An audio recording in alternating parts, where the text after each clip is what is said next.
Which FTSE 100 stocks have the highest dividends in 2021? That's going to be the topic of today's video.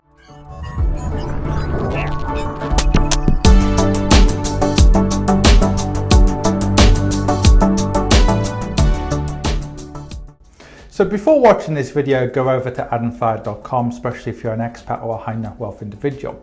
Now on this video, I'm going to talk about which shares on the FTSE 100 have the highest dividends at the moment. So typically they're either mining or oil and gas companies like BP, Shell, Rio Tinto, or they are companies like Legal & General, as well, British American Tobacco. Imperial Brands also has a high dividends. However, one thing I would say is that in general, don't just focus on dividends. They can be a bit of a trap. Now, whilst reinvesting dividends is key, in fact, most of the return on the S&P 500, FTSE 100 and so on, historically has been dividends.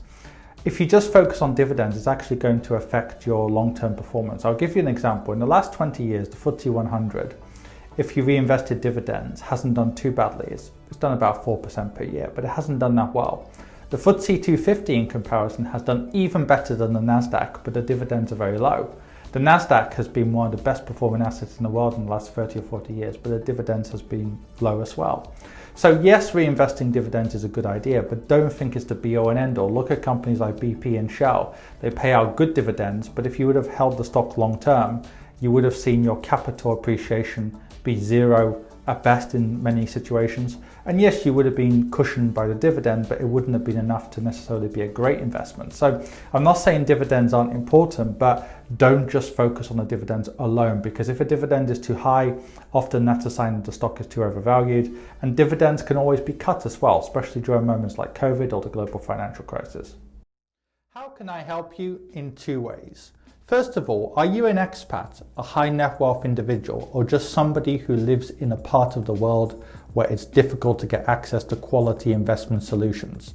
In which case, go onto my website on infuriated.com and find out more. If you don't fit into any of those categories, then in which case there's a range of free material on my website, on this YouTube channel, and indeed on my Quora, where I get over 200 or have received over 231 million views in the last few years.